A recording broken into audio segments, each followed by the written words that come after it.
이 앞주 목요일에 국내 메이저 신문 하면 우리가 뭐 조선, 또 문화, 동아일보, 또 중앙일보 아니겠습니까? 그 메이저 신문 2위 동아일보 지면에 신천지에 대해서 이렇게 소개하는 대서특필한 것을 봤습니다.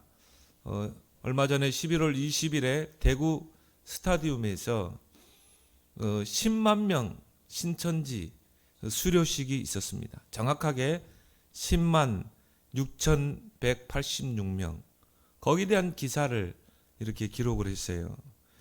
근데 아무 사고 없이 10만 명이 모여서 수료식을 거행하는데 아무 사고 없이 안전하게 이 수료식이 진행되고 마치게 됐다. 그러면서 그런 칭찬의 글을 쓰면서 신천지에 대한 평가를 해놨습니다. 성경의 올바른 해석과 구원의 길을 명확하게 제시했다는 점이 급격한 신천지 성도 수 증가의 결정적인 이유가 되고 있다는 것이죠. 그러니까 이 신천지 교리는 성경의 올바른 해석을 하고 있고 구원의 길을 제시하고 있다는 것입니다. 그래서 신천지 수가 늘어나고 있다. 그러면서 하나님의 존재와 성경 말씀을 전파하는데 신천지 예수교회에 혁혁한 공을 세우고 있다. 그러면서 이 신천지 예수교회, 우리가 신천지라고 그러죠. 굉장히 이 치켜 올리면서 그런 공헌을 하고 있다는 것을 기사로 쓰는 것을 봤습니다. 거기에 10만 6,186명이 수료를 했는데 국내 목회자 1,686명이 수료를 했어요. 우리는 이걸 보면서 예수님께서 말세 때 이단들이 일어날 것이라고 우리는 이야기했기 때문에 뭐 그렇게 놀랄 일은 아니지만은 메이저 신문, 국내 메이저 신문 2위라는 동아일보에서 이걸 보도를 했다니까요.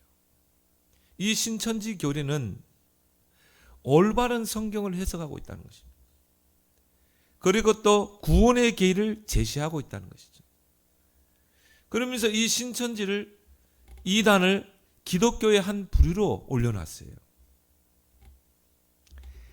이런 걸 보면서 우리는 참 많은 것을 좀 깨달아야 됩니다. 정말 개탄할 일이죠. 완전히 성경에 위배된 거 아닙니까? 이단 교리 아닙니까?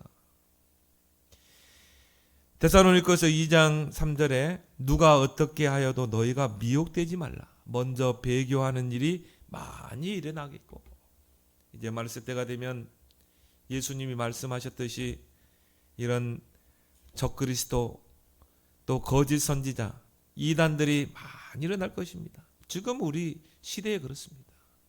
그러면서 이제 많은 사람들이 배교하는 일이 이제 일어나게 됩니다. 뭐 우리는 그거를 말세 현상이라고 또 예수님이 말씀하셨기 때문에 우리는 알고 있죠. 또 말세 때가 되면 알곡과 쭉정으로 하나님께서 가른다고 이렇게 또 말씀하셨기 때문이죠. 오늘 유다서가 바로 이런 이단의 배경을 가지고 이제 쓴 서신인 것입니다. 그래서 오늘 본문의 유다서의 저자는 바로 유다입니다. 오늘 1절에 유다가 저자임을 밝혔죠. 예수 그리스도의 종이요 야고보의 형제인 유다는, 여기서 말한 유다는 가룟 유다가 아닙니다.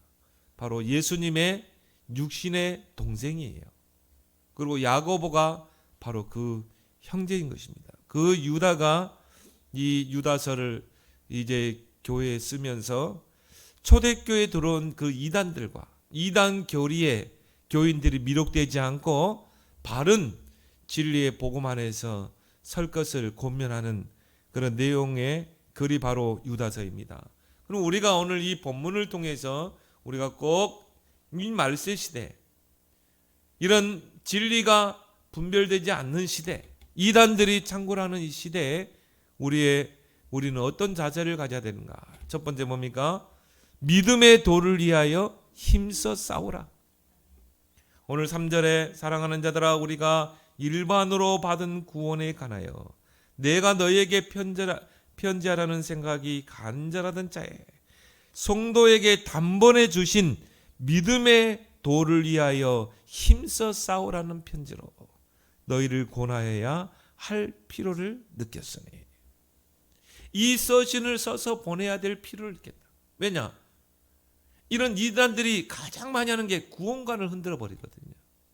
그래서 너희에게 올바른 구원관을 심고 너희가 받은 그 구원이 얼마나 가치 있는가. 오늘 보니까 성도에게 단번에 주신 믿음의 도를 위하여 힘써 싸우라. 4절에 보면요, 이단들의 특징을 설명하고 있습니다. 이단들의 특징은 뭡니까? 이는 가만히 들어온 멸치 있음이라. 이단들은요 가만히 들어옵니다. 그래서 뭡니까? 교회 안에 정착합니다. 그리고 교인들을 미혹합니다. 구원관이 흔들리고 또 복음이 없는 교인들을 미혹합니다. 그리고 두 번째 특징이 뭡니까? 그들은 옛적부터 이 판결을 받기로 미리 기록된 자네요. 이미 판결을 받은 자예요. 쭉정이로. 어떻게 장로님이 저 이단 신천지에 갈 수 있는가? 갈 수 있어요. 왜? 교회 다닐 때부터, 장로라는 중직으로 있을 때부터 하나님을 안 믿었어요. 예수 그리스도의 구원을 안 믿었어요. 목사님, 그럼 안 믿고도 장로 될 수 있습니까? 될 수 있습니다. 목사도 되는데요. 이번에 신천지 실효식에 목회자만 1600명이 갔다니까요. 수료를 했다니까요. 다 신학을 했던 목사 아닙니까? 목사 안수를 받은 사람들입니다. 갈 수 있어요. 왜? 이미 옛적부터 판결을 받았기 때문에. 그래서 우리가 알고 있는 이단의 교주들이요, 다 기존 교회에 다녔던 중직자들입니다. 문선명, 박태선 다 장로들입니다. 한 교회 장로였다니까요. 하나님을 안 믿었어요. 구원 못 받고 장로 됐어요. 될 수 있습니다. 세 번째 특징이 뭡니까? 경건하지 아니하여 우리 하나님의 은혜를 도리어 방탕한 것으로 바꾸고 그랬죠. 은혜로 주신 이 복음을 바꿔버린 거예요. 빼고 더하고. 이 성경의 진리의 말씀을 빼고 더하면 성경에 있는 모든 저주를 다 붓는다고 그랬어요. 저주받을 자입니다. 그리고 네 번째 특징이 뭡니까?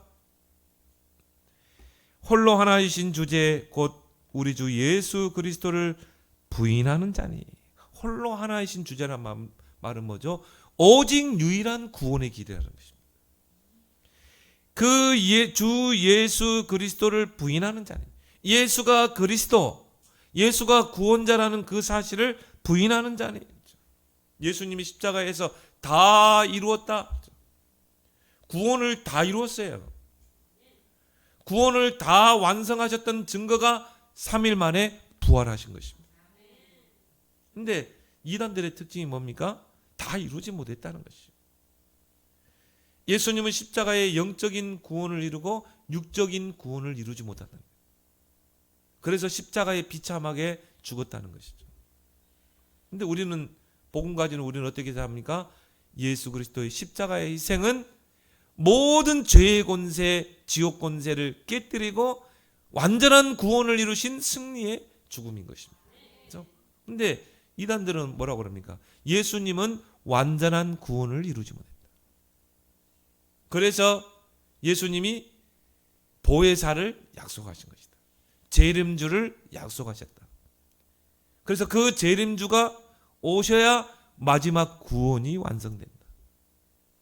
그 보혜사 성령이 와야 마지막 구원이 이루어진다. 내가 바로 그 재림주다. 내가 바로 보혜사다. 이게 안상홍이 아닙니다. 자기가 보혜사라고 그러죠. 마지막 구원을 완성할 자다. 이게 바로 이단들의 특징입니다. 그래서 오늘 3절에 보니까 성도에게 단번에 주신 믿음의 도.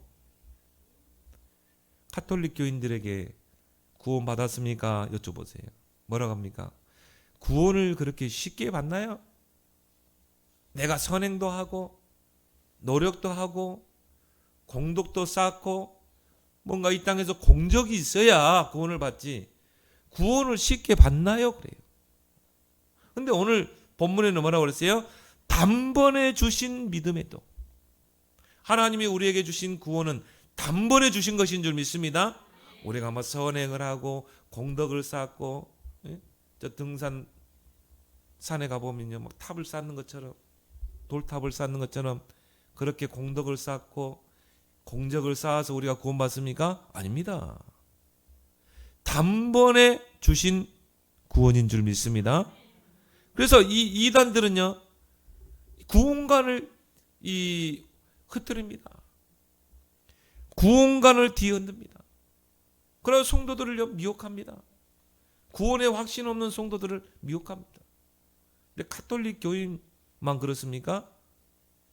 기존 교인들 중에 구원의 확신 없는 틀린 구원관을 가진 성도들이 많습니다. 하나님이 우리에게 주신 구원은 단번에 주신 구원이에요. 하나님이 창세전에 우리를 택하셨잖아요. 미리 택하셨어요. 그리고 그리스도 예수 안에서 미리 예정했어요. 구원 주기로 미리 정해놨다 이 말이에요. 그리고 하나님의 작정된 시간표에 하나님이 예수 그리스도를 십자가에 피 흘리시고 우리를 구원해 내신 것입니다. 그래서 사도행전 13장 48절에도 구원 주기로 작정된 자는 다 믿더라. 하나님의 작정된 시간표에 저와 여러분들을 구원하신 거예요. 근데 그 구원이 창세전에 이미 선택된 거, 이미 예정된 구원이에요. 근데 하나님의 작정된 시간표에 하나님은 우리를 구원하신 거예요. 어떤 사람은 엄마 뱃속에서 하나님이 구원한 사람도 있고, 어떤 사람은요 중년 때 하나님이 구원한 사람도 있고, 어떤 사람은요 죽기 직전에 예수 그리스도를 구원자로 믿고 영접한 사람입니다. 저 어제 어떤 분에게 우리 그 친척에게 전화를 받았는데요. 나는 그분 진짜 예수 안 믿을 줄 알았거든요. 내가 그렇게 복음 전해야 돼요. 그런 말 하지 말해. 부처님을 믿어야 된대. 부처님 은덕으로 내가 이렇게 살았대. 내가 예수 그리스도 구원자를 믿고 영접해야 됩니다. 예수 그리스도만이 구원의 길입니다. 설명하면요 안 들어요. 그렇게 완고하던 사람이요. 어제 전화 갔는데 집 주변에 교회를 나가게 됐대. 그래서 나도 이제 예수 믿기로 했대요. 야, 그러니까 참 사람은 우리가 쉽게 판단하면 안 될 것 같아요. 하나님이 언제 어느 시간표 하나님이 그 사람을 갈급하게 해서 하나님이 구원할지를 모르거든요. 구원 주기로 작정된 자는 다 믿더라. 근데 그 구원이 창세전에 택했단 말이에요. 창세전에 선택하시고 미리 예정하신 구원이라 이 말이에요. 그래서 하나님이 이 사람이 예수 그리스도를 구주로 영접하고 하나님 자녀 된 것 같지만, 우리가 볼 때는 단번에 주신 구원 같지만 이미 선택되고 예정된, 그래서 단번에 그 사람을 하나님 구원하신 것입니다. 그리고 성령으로 인을 치신 것입니다. 그래서 구원받은 자는 성령을 소유한 자예요. 다릅니다. 이게 하나님의 절대 주권 속에서 이루어진 거예요. 여러분이 구원받고 싶어서 받았습니까? 아니죠. 하나님의 절대 주권. 하나님께서 창세전에 택했고, 하나님께서 미리 우리를 예정하셨고, 하나님이 때가 되니까 전도자를 통해 복음 받게 하시고 구원하시고, 그래서 우리는 감사할 수밖에 없는 것이죠. 우리가 할 거는 감사밖에 없어요. 그래서 에베소 2장 8절에 바울은 구원을 잘 설명했어요. 너희가 하나님의 은혜로 인하여 믿음으로 말미암아 구원을 받았나니 이것이 너희의 행위가 아니요 하나님의 선물이라. 너희가 막 노력하고 선행을 하고 공덕을 쌓고 공적을 쌓고 그래서 이루어진 구원이 아니라 거죠. 하나님의 은혜가 임해야 돼요. 하나님의 믿음이 선물로 주어져야 돼요. 이것이 행위로 된 것이 아니라 하나님의 선물이라. 믿음도 하나님이 주지 않으면 믿을 수 없는 것입니다. 여러분이 예수 그리스도가 구원자로 믿어지고 하나님의 살아계심이 믿어진다. 하나님이 그 믿음을 선물로 주신 줄 믿습니다. 그래서 구원에 있어서는 먼저 하나님의 은혜가 임해야 돼요. 그리고 하나님께서 믿음을 선물로 주셔야 돼요. 그래야 믿어지는 거죠. 고린도전서 2장 11절에 하나님의 일은 하나님의 영 외에는 아무도 알지 못합니다. 하나님의 그 구원의 일, 하나님의 그 구원의 역사는 하나님의 영 외에는 아무도 알 수 없어요. 그럼 여러분 하나님의 영을 받은 자잖아요. 하나님의 영 성령이 여러분 안에 계시잖아요. 근데 그게 믿어져. 하나님의 살아계심이 믿어져. 어떤 사람은 그렇게 복음을 전하는데 안 믿어지는데 하나님의 살아계심이 믿어져. 예수 그리스도가 유일한 구원자임이 믿어져. 그 사람은 성령의 사람인 줄 믿습니다. 왜? 성령이 그거를 알게 해주셔야 돼요. 깨닫게 해주셔야 돼요. 야, 정말 예수가 그리스도구나. 오직 유일한 구원자구나. 하나님의 일은 하나님의 영 외에는 알지 못하느니라.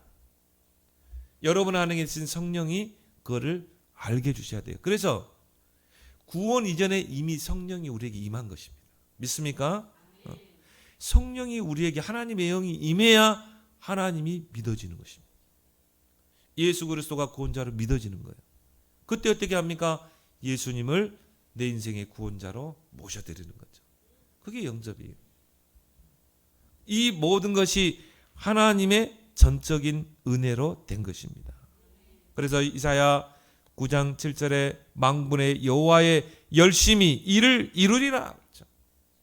하나님의 열심히 구원을 이루는 거지 우리가 막 노력하고 선행을 하고 공덕을 쌓아서 이루어지는 구원이 아니라 이 말이야. 하나님의 열심히 구원을 이루리라. 여러분을 향한 하나님의 열심을 아십니까? 창세전부터 택하시고 때가 되면 하나님이 여러분을 조성하시고 지으시고 창조하시고 그리고 때가 되면 하나님이 여러분을 예정하시고 구원하시고 여러분을 향한 구원의 그 하나님의 열심. 우리는 그 앞에서 진정한 감사를 해보게 될 줄 믿습니다. 그래서 구원에 대해서 많은 사람들이 오해하고 있습니다. 하나님께서 예수 그리스도를 십자가를 통해서 십자가에서 단번에 구원을 이루셨어요. 이미 하나님께서 그 구원에 대해서 구약에 잘 설명했죠. 그리고 예수님이 십자가에서 완전한 구원을 이루신 것입니다. 하나님께서 죄인을 구원하시는데요, 전혀 조건을 두시지 않았어요. 만약 조건을 뒀다, 구원받을 사람이요 한 사람도 없어요. 하나님이 우리 인생이 구원받는데 조건을 하나도 두지 않았어요. 왜 그렇습니까? 모든 사람은 죄로 인해서 전적으로 부패되어 있기 때문에 우리 인간 스스로 자력으로 절대 구원받을 수 없습니다. 그게 칼빈의 5대 교리인 것입니다. 모든 인간은 원죄로 말미암아 전적으로 부패되어 있다. 구원받는 데 대해서는 전적으로 무능하다. 그래서 하나님께서 무조건적으로 선택한 것이다. 우리가 하나님을 선택한 게 아닙니다. 하나님이 무조건적으로 선택하신 거예요. 그것도 창세 전에. 그리고 불강력적인 은혜, 하나님의 은혜가, 구원의 은혜가 내게 임하는데 저항할 수 있어요? 저항할 수 없습니다. 하나님의 그 은혜의 구원이 여러분에 임하는데 저항할 수 있냔 말이에요. 믿어지는데 안 믿어집니다 할 수 있어요? 하나님이 믿어지는데 하나님의 은혜가 내게 임하고 하나님의 영이 내게 임해서 하나님이 믿어져. 예수 그리스도가 구원자로 믿어져. 그걸 내가 저항할 수 있냐 이 말이에요. 저항할 수 없어요. 예, 하나님의 성령이 깨닫게 하시기 때문에. 불가항력적인 은혜, 하나님의 구원의 은혜를 저항할 수가 없어요. 그리고 뭡니까? 성도의 궁극적인 구원. 성도가 때로는 흔들리기도 합니다. 어떤 사람은요, 교회 떠난 사람도 있어요. 막 세상까지 좋아가지고. 궁극적인 구원. 하나님이 달의 몽둥이는 분지르든지 알거지가 되게 해서라도 하나님 부릅니다. 그죠? 내 자식이 집을 떠났다 이 말이에요. 아버지 싫어, 가출했어요. 아버지가 그래, 너하고 오늘 나하고는 부자 간의 관계를 끊자. 그렇습니까? 그렇지 않습니다. 아버지는 그 아들을 찾아 나섭니다. 언제나 돌아올까 항상 기다립니다. 내가 하나님의 자녀, 하나님의 은혜로 구원받고 하나님 자녀 됐는데 내가 하나님을 떠나 살아요. 하나님이 그 자녀를 그냥 둡니까? 아니죠. 부르십니다. 왜? 하나님의 자녀이기 때문에. 그래서요, 하나님이요, 뭐 교통사고도 나게 해가지고 달의 몽둥이 분질러가지고 우리 사촌 누님 보니까 와, 신학교까지 나와서 목사 되겠다고, 렘넌트 키우겠다고 어린이집을 크게 했어요. 그런 노처녀로 얼마나 하나님의 일에 헌신했는지 몰라. 근데 불신 남자 만나가지고요. 그래가지고 뭐 신앙생활도 안 하고 뭐 이 자가용을 끌고 가는데 이제 남자친구는 운전을 하고 우리 누님은 옆에 타고 가는데요. 저쪽에 덤프트럭이 덮쳐가지고요. 덤프트럭이 중앙선을 넘어가지고 차를 덮쳐버린 거예요. 차가 완전히 찌그러진 거죠. 그 남자는 그 자리에서 즉사하고, 우리 누님은 완전히 뭐 몸이 망가져가지고, 뭐 덤프트럭이 덮쳤으면 어떻게 돼? 완전히 다 끼어가지고 살아났어요. 야, 살아났더라니까요. 그래가지고 이제 천부의 의지 없어서 두 손 들고 옵니다. 그 전에 한번 가보니까요, 얼마나 신앙생활 잘하는지 몰라. 하나님은 택한 백성, 구원받은 백성을 절대 포기하지 않는 줄 믿습니다. 왜요? 하나님과 나와의 관계는 부자 관계, 언약 관계 속에 있는 거예요. 하나님이 절대 그 택한 백성, 구원받은 백성을 버리지 않습니다. 궁극적인 구원. 예수님께서 유대 종교 지도자들을 왜 책망하셨습니까? 유대 종교 지도자들은 구원받는데 자꾸 조건을 뒀어요. 선민해야 돼. 구원받으려면 율법을 지켜야 돼. 구원받으려면 할례를 해야 돼. 그죠? 자꾸 조건을 두고, 하나님은 우리 인간을 구원하는데 전혀 조건을 두지 않아요. 왜? 전적으로 구원받는 무능하다니까요. 죄로 말미암아 완전히 무능한 상태가 됐기 때문에 조건을 두면 구원받을 자가 아무도 없어요. 근데 유대인들은 자꾸 조건을 두는 것입니다. 그 지도자들이 선민해야 된다, 율법을 지켜야 된다, 할례를 행해야 된다. 그러니까 하나님이, 예수님이 책망하고 꾸짖을 수밖에 없는 것이죠. 누가복음 11장 46절에 예수님이 말씀하십니다. 너희 율법 교사들이여, 너희도 지기 어려운 짐을 사람에게 지우고 너희는 손 한 손가락도 이 짐에 대지 않아. 자기는 한 손가락도요 이 짐에 대지 않고 그 백성들에게는 무거운 짐을 지우는 것입니다. 선민해야 돼. 율법의 1.1도 다 지켜야 돼. 없는 율법을 만들고, 그리고 할례를 행하게 하고, 예수님이 책망할 수밖에 없는 것이죠. 오늘 3절에 믿음의 도를 위하여 힘써 싸우라. 믿음의 도를 지키기 위한 피나는 싸움을 해야 됩니다. 왜? 이단들이요, 이제 말세 때가 되면 곳곳에서 일어납니다. 교인들을 미혹합니다. 교회를 무너뜨립니다. 그죠? 요즘 교회들마다요, 그 정문에 써붙이잖아요. 신천지 교회는 받지 않습니다. 왜 그렇습니까? 몰래 들어온다니까요. 미혹한다. 거짓 것으로 미혹한다니까요. 그래서 지금까지 교회는 이런 믿음의 도를 지키기 위해서 피나는 싸움을 해왔습니다. 그게 교회사예요. 그래서 유대주의자들, 각종 이단들이 일어났습니다.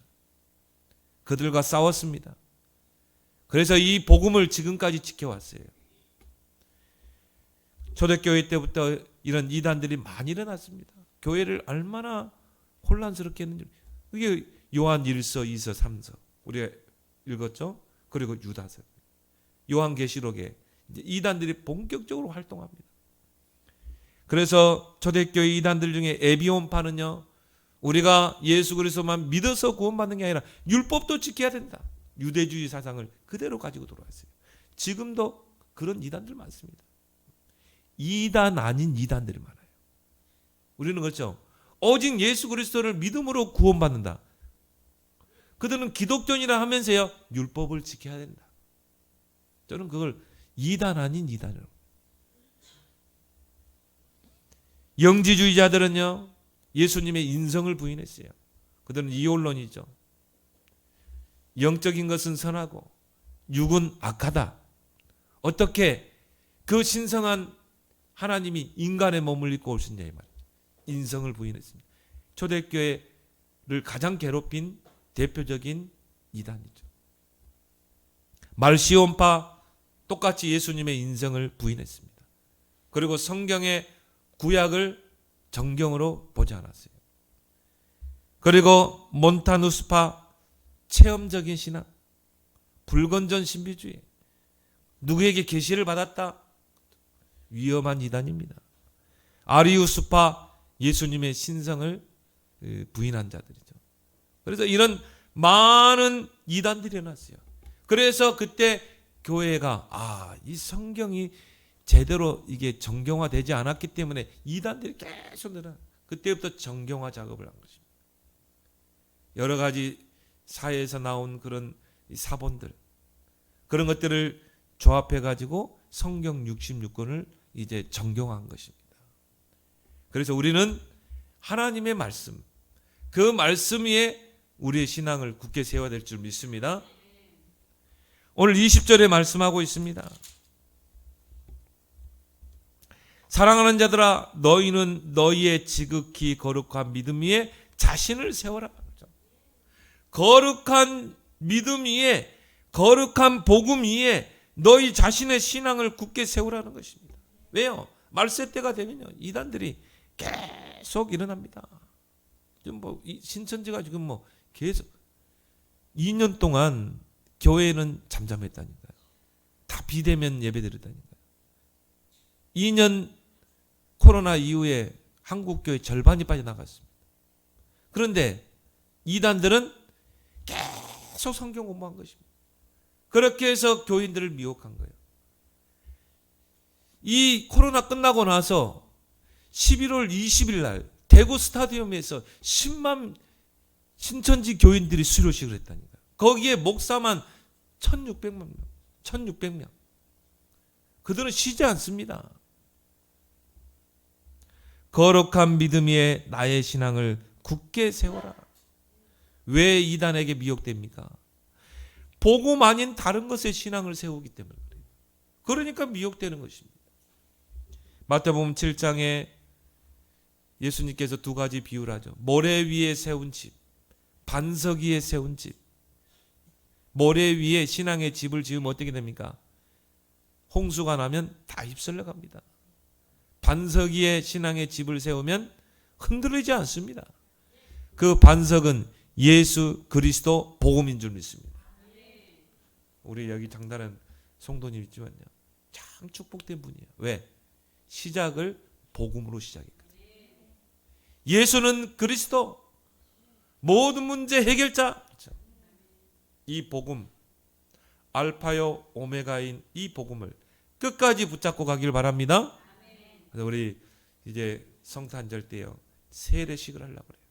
그래서 우리 세례 문답을 잘 받고 이제 정말 하나님의 축복 속에 하나님의 자녀의 증표인 세례식에 참여하길 바랍니다.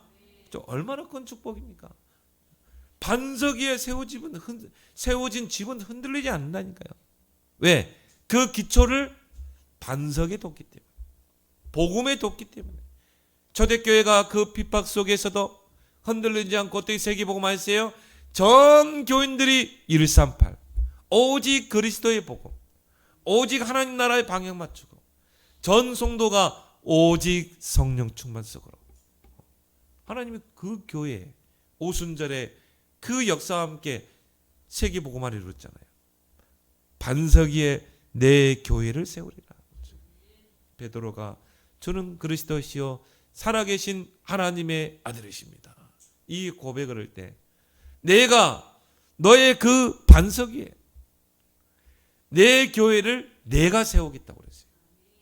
여러분이 예수 그리스도의 복음에 각인 뿌리 체질을 내리고 완전 복음으로 여러분의 신앙을 세워나가면 하나님이 여러분을 통해서 하나님의 나라가 확산되는 교회의 역사를 이루실 줄 믿습니다. 얼마나 큰 축복입니까? 그래서 우리가 왜 집중 속에 들어가야 됩니까? 복음으로 완전히 각인 뿌리 체질에 내려야 되기 때문에. 그래서 바울은 어느 정도까지 우리가 복음이 돼야 되는가? 골로새 3장 10절에 지식에까지 복음으로 새롭게 되었느니라.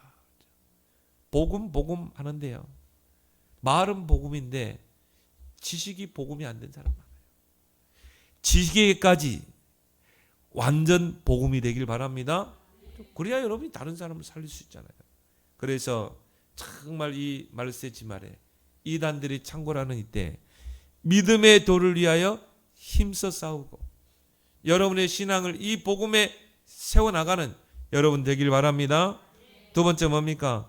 구원받은 자의 신분과 지위를 굳게 지키라는 것입니다. 오늘 6절에 말씀하죠.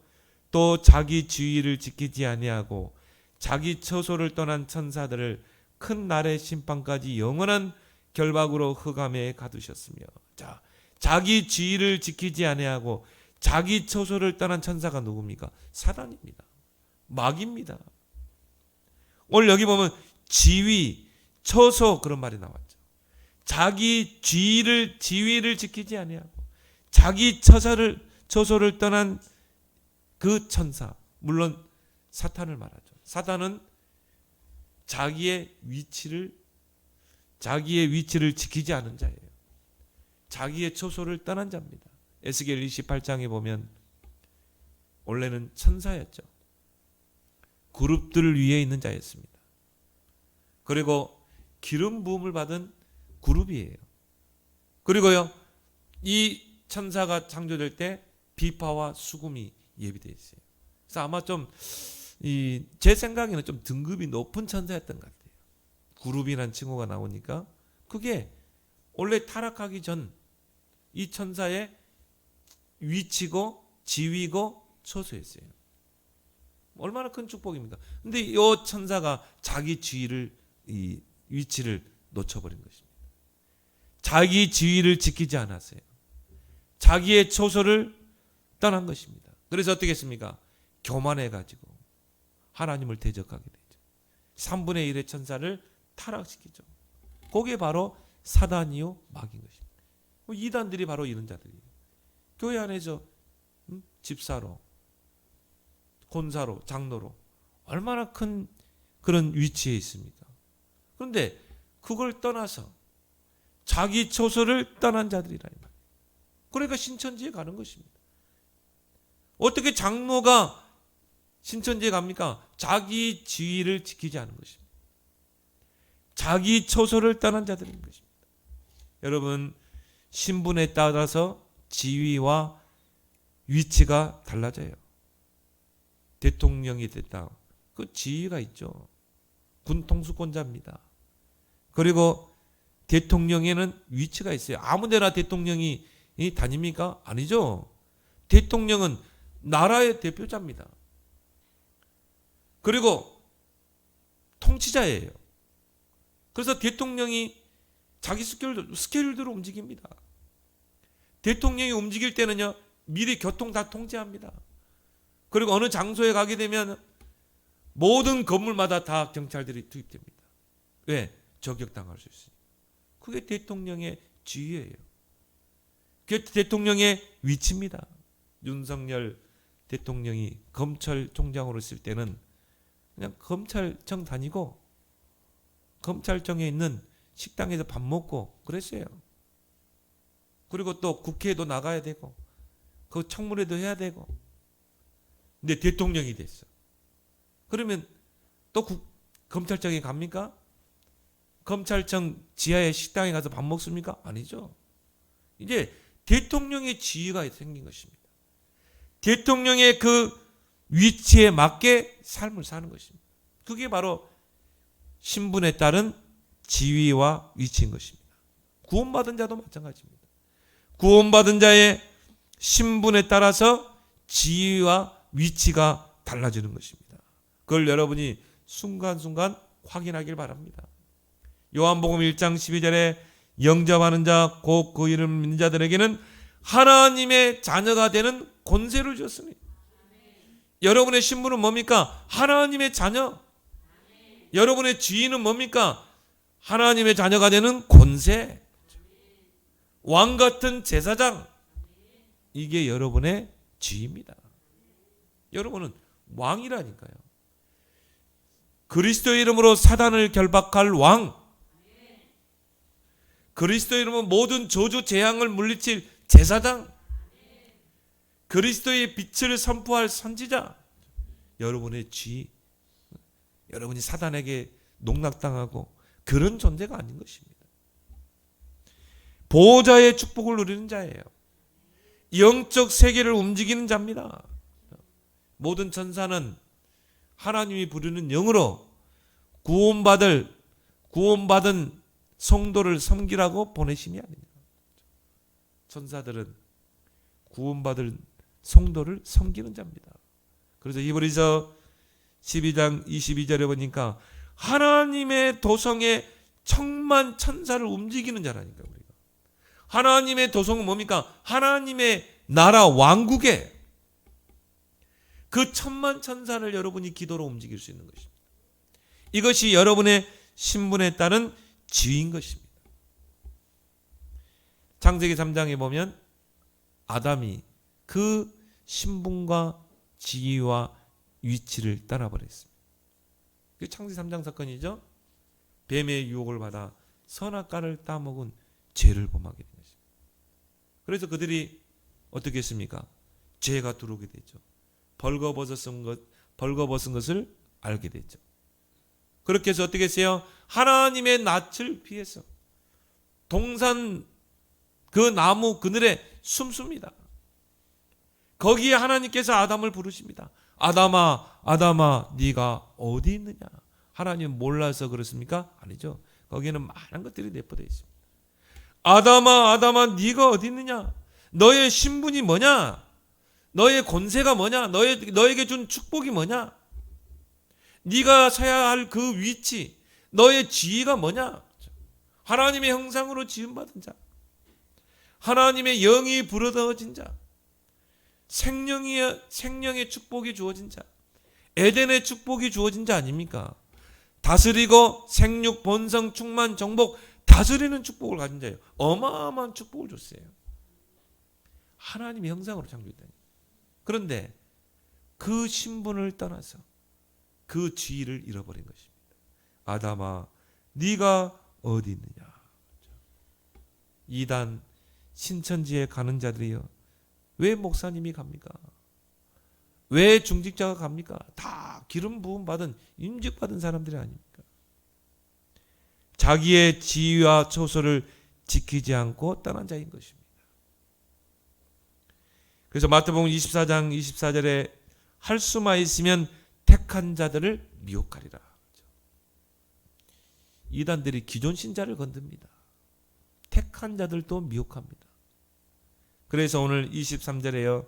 어떤 자를 불에서 끌어내어 구원하라. 그 이단에 간 사람 중에도 하나님이 택한 자가 있다니. 그러니까 복음 모르니까. 정말 복음의 신앙을 세우지 못하니까. 그 믿음의 도를 지키지 못하니까 미혹에 빠져가지고 가는 자들이 있는 것입니다. 그들을, 하나님의 택한 자들을, 소수의 그 하나님의 택한 자들을 불에서 이끌어 구원하라, 이렇게 말하고 있습니다. 저는 제 전도사 때요, 한 두 분의 중직자를 제가 이단에서 끌어냈어요. 한 분은요, 권사예요, 권사. 이게 사별한, 목사님과 사별하고 이제 그 홀로 남으신 사모님인데 교회에서는 그냥 권사님으로 불렀어요. 이분이요, 저보고요, 전도사님, 자기가 무료로 성경을 가르쳐주는 그 신학교 갔는데요, 기가 막히대요. 기가 막히대. 뭐가 기가 막힙니까? 교회에서는 내가 은혜를 못 받았는데 거기 가보니까 너무 은혜가 된다는. 그럼 교재를 한번 줘보세요. 딱 보니까 저는 신학을 한 목사님들 딱 보면 압니다. 알레고리적인 성경에서. 이런 식이야. 나무는 뭘 가르치고, 뿌리는 뭘 상징하고, 이파리는 뭘 상징하니까 열매는 이런 거다. 이런 식이거든요. 이게 이제 알레고리적인 해석, 풍유적인 해석, 자의적인 해석. 그러면 교인들이요, 들어보지 못한 설교에 혹합니다. 그렇게 해서 이제 끌고 가는 거예요. 초급반, 중급반, 고급반으로 갑니다. 그 과정에서 미혹됩니다. 그 과정에서 미혹의 영에 잡히게 됩니다. 고급반에 가면요, 그래서 안상홍이가 보혜사야. 그러면 그 사람들은 아멘 합니다. 이제 완전히 미혹된 거죠. 이제 안상홍이가 보혜사야. 그리고 문선명이가 재림주야. 이렇게 미혹돼 가는 것입니다. 그래서 그러면 권사님이 그 간다는 신학원 한번 가봅시다. 같이 갔어요. 암사동에. 그래서 보니까 한 명을 또 데리고 가더라고. 제가 이렇게 가봤거든요. 그래서 이제 강의실에 딱 들어갔어요. 목사라는 사람이 앞에 나와서요, 다 강의를 하는데요. 봐라. 응? 예수님도 이렇게 비유로 설명했지 않냐? 나도 예수님 중요한 것은 비유로 설명했다. 알아들을 사람은 알아듣고 못 알아듣을 사람은 못 알아들어야 되기 때문에 비유로 설명했지 않냐? 나도 자기도 비유로 모든 성경을 푼대요. 쫙 하는데요. 딱 신학을 해본, 정통 신학을 한 분들은 다 보면, 목사님들이 딱 보면 알죠. 전도사이기 때문에. 저는 딱 보니까 이단들이 잘 써먹는 거예요. 그래서 제가요, 그 목사에 그랬어요. 예수 그리스도가 완전한 구원자로 믿으십니까? 이렇게 안 믿는데요. 예수 그리스도는 완전한 구원을 이루지 못했대요. 제가 성경을, 그러면 예수님이 십자가에서 마지막 하신 말씀, 요한복음 19장 30절 뭐라고 말씀했죠? 다 이루었다. 예수님이 십자가에서 구원을 다 이루었다. 완성시켰다고 했지 않냐? 어디? 내가 99%는 완성하고 1%는 남겨뒀다. 그 1%는 보혜사가 와서 이룰 것이다. 어디 성경에 나왔냐? 그리고 누구든지 주의 이름을 부르면 구원을 받는다고 그랬다. 다른 이로서는 구원을 받을 수 없나니 천하 사람 중에 구원받을 만한 다른 이름을 주시지 않았다. 성경을 딱 풀어져, 딱 펼쳤어요. 처음에 당신 성경 66권을 하나님의 절대 무한 말씀으로 믿느냐? 믿는데요. 그럼 믿는다면 성경을 펼쳐서 한번 확인해 보자. 성경을 딱 펼쳐봤거든. 말도 못하는 거죠. 빨리 나가세요. 내 나오면서요, 권사님 이런 데 미혹되지 마라. 우리 교회 목사님이 설교에 당신의 귀를 기울여라. 그렇게 제가 이 권사 한 분을 제가 건져낸 적이 있고요. 한 분은 또 장로야. 제가 섬기는 교회에서 계시다가 부평으로 가신 분이에요. 우리 집사람도 잘 압니다. 이분이 얼마나 교회에 헌신하셨는지 몰라요. 저희 교회 처음에 개척할 때요, 뭐 이런 스피커, 강대상 뭐 다 해주신 분이야. 너무너무 감사한 장로님 부부예요. 근데 이분이, 권사님이 전화하세요. 그때는 제가 목사가 됐을 때죠. 처음에 개척할 때. 목사님, 저희 집에 한번 와주세요. 이 장로님이, 남편 장로가 과천 그 신천지 이단에 빠졌어요. 좀 와주세요. 우리 사모랑 차 타고 부평까지 갔잖아요. 제가 딱 들어섰는데요. 얼마나 저하고 친했는지 몰라요. 우리 집사람은 굉장히 친했어요. 같이 식사도 많이 했고 개척할 때 그렇게 우리 교회에 헌신했고 딱 들어가니까 등지고 앉더라고요. 그렇게 친했던 분인데 딱 등을 지는 거 있죠. 그래가지고 듣지도 않아. 그 교회 가면요 주기도문도 안 한대. 사도신경도 안 한대. 그 이단에 이제 빠져 들어가는 거죠. 제가 뒷공문에 대고 이야기했어요. 장로님, 제가 이 통일교회 올리강론 이단들의 모든 교리책, 안상홍 증인의 또 박대선 전도관, 통일교 문선명 그 모든 교리를 가지고 내가 삼각산에 들어가서 굴 속에 들어가서 한 달을 내가 집중하면 나 교주 만들 수 있다. 나 교주 될 수 있다. 내가 그랬어요. 뒷공문에 대고 이야기했습니다. 나 이단의 교주 될 자신 있다. 한 달을 내가 집중한다면. 왜? 그들의 레포토리가 똑같아요. 예수 그리스도는 완전한 구원자가 아니라는 거예요. 나 자신이 내가 바로 재림주라는 거예요. 내가 바로 그 보혜사라는 거예요. 안상홍이는 성경 계시록을 뭐 검은고 소리 갖고 그래요. 자기 이름에 기가 막히게 또 맞춰놨어. 끼워 맞췄어. 나 자신 있다고 그랬어요. 내가 한 달만 내가 집중하면 나 이단의 교주 될 수 있다. 나 자신 있다. 그 사기꾼들에게 속지 마라. 그 사람들 다 사기꾼들이다. 근데 이분이요. 그래도 대학물을 먹은 분이야. 알아듣는 거 있죠. 알아듣더라고. 나 교주 될 수 있다고 그랬어요. 내가 이단만 파본 사람 아니냐.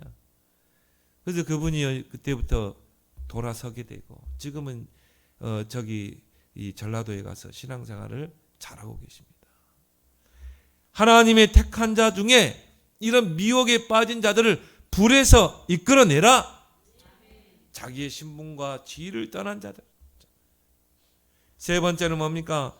성령 안에서 깨어 기도하라. 오늘 20절 21절에 말씀하고 있죠. 사랑하는 자들아 너희는 너희를 지극히 거룩한 믿음 위에 자신을 세우고 성령으로 기도하며 하나님의 사랑 안에서 자신을 지키며 성령 안에서 깨어 기도하라. 말세 시대의 신앙을 지키고 승리하는 비결이 뭡니까? 성령 안에서 깨어 기도하는 것입니다. 어제 제6차 중직자 대회에서 저는 두 가지 붙잡았어요. 기도의 줄을 놓치지 마라. 기도의 망대를 만들어라. 그러면 어느 날 보좌의 축복이 내게 임하고 플랫폼이 될 것이다. 나를 살리고 모든 사람을 살리는 그런 메시지를 가지고 이제는 파수망대가 될 것이다. 모든 사람을 치유하는 안테나가 될 것이다. 여러분 말세 때가 되면요 정말 우리는 기도해야 됩니다. 요즘 계속 나오는 말씀이 기도입니다. 여러분 구원 다음으로 주신 큰 축복이 뭡니까? 기도의 축복이에요. 예수 그리스도의 이름으로 기도해서 하나님께로부터 모든 축복을 받을 그 축복 속에 우리를 부르신 것입니다. 모든 종교는 기도의 행위가 있어요. 근데요 다 창세기 3장의 기도입니다. 나 중심의 기도입니다. 그리스도를 통해 구원받은 저와 여러분들은 성령 안에서 기도해야 될 줄 믿습니다. 그래서 보혜사 성령을 구원받은 우리에게 주신 거예요. 그 성령이 우리 안에 성전 삼고 계시는 것입니다. 그러면 오직 성령이 너희에게 임하면 권능받고 땅끝까지 증인되리라. 그래서 우리는 성령 안에서 기도해야 돼요. 구원받은 자와 구원받지 못한 자의 가장 뚜렷한 특징이 뭡니까? 구원받은 자에게는 성령이 있는 거예요. 구원받지 못한 자는 성령이 없습니다. 그래서 오늘 19절에 말씀하고 있죠. 이 사람들은 분열을 일으키는 자며 육에 속한 자며 성령이 없는 자더라. 성령이 없는 자 구원받지 못합니다. 성령이 내주한 자 구원받은 자입니다. 그래서 성도 그런 것입니다. 하나님의 성령이 내주한 자. 그러면 우리는 육신적인 기도가 아니라 성령 안에서 기도해야 할 줄 믿습니다. 밤낮 부른 자에게 성령을 주시지 않겠느냐. 그렇죠? 여러분 진짜 한번 기도하세요. 문제 있습니까? 어려움 있습니까? 성령을 의지하고 한번 기도해 보세요. 성령은 모든 것을 다 바꿉니다. 왜요? 성령 자체가 권능이기 때문에. 그래서 오직 성령이 너에게 임하면 권능을 받고 힘으로 능으로 안 되지만 여호와의 영으로는 되느니라. 여호와의 영이 임하면 다 바꿔요. 내 자식 아무리 비유 맞추고 안 됩니다. 성령은 바꿀 수 있어. 속 썩이는 남편 아무리 잘해줘 보세요. 안 됩니다. 성령은 바꿀 수 있는 것입니다. 그래서 성령을 의지하는 기도, 성령 충만 속으로 들어가는 기도, 그 속으로 들어가길 바랍니다. 그래서 에베소서 6장 18절에 항상 성령 안에서 기도하고 깨어 구하기를 항상 힘쓰며 여러 성도를 위하여 기도하라. 세 가지 항상 할 것 세 가지를 이 에베소 6장 18절에 이야기했어요. 첫 번째 뭡니까? 항상 성령 안에서 기도하라. 성령을 의지하는 기도, 성령의 인도받는 기도, 성령 충만받는 기도. 주님의 약속 아닙니까? 오직 성령이 너희에게 하면 권능 받고 증인되리라. 두 번째 항상 할 건 뭡니까? 항상 깨어 구하기를 힘쓰라. 기도는 힘써야 돼요. 여러분 24 될 때까지 항상 깨어 구하기를 힘쓰라. 기도의 줄을 놓치지 마라. 기도의 망대를 만들어. 세 번째 항상 할 게 뭡니까? 여러 성도를 위하여 항상 간구하라. 특히 우리 연약한 교인들, 새가족들을 놓고. 왜요? 이들은요 쉽게 이단들의 타깃이 될 수 있습니다. 그래서 우리는 연약한 교인들, 새가족들을 위해서 우리는 항상 중보기도하는 여러분이 되길 바랍니다. 그래서 우리가 이 말세 지말에 정말 진리의 복음을 바로 분별하고 우리는 늘 우리의 신앙을 복음 안에서 지키고 성령 안에서 기도하는 그런 승리하는 삶이 되기를 예수 그리스도로 축원합니다. 하나님 아버지 은혜를 감사합니다. 이 말세 지말에 정말 영계가 혼탁한 이 시대 우리를 복음 가진 전도자로 불러주심을 감사합니다. 이제 믿음의 도를 위하여 힘써 싸우고 구원받은 자의 신분과 지위를 굳게 지키며 성령 안에서 깨어 기도하고 이제 그리스도의 증인으로 쓰임받는 우리의 모든 생이 되도록 축복하여 주옵소서. 예수님의 이름으로 기도드리옵나이다. 아멘.